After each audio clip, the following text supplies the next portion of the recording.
Bonjour à tous, aujourd'hui je voudrais vous parler de sèche. Alors l'été approche, il pleut mais bon, ça va peut-être venir un jour le beau temps. En attendant le beau temps, il nous reste un petit moment pour s'assécher.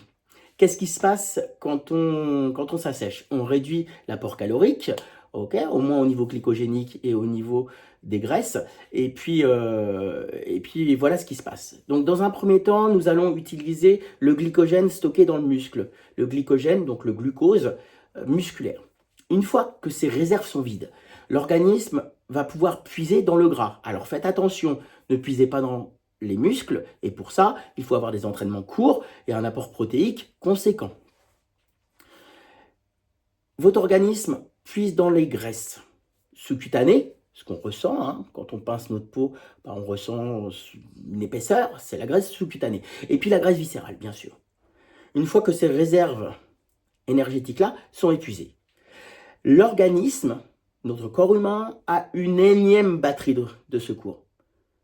C'est le glycogène hépatique. Et oui, dans notre foie, il y a du glycogène, il y a des ressources.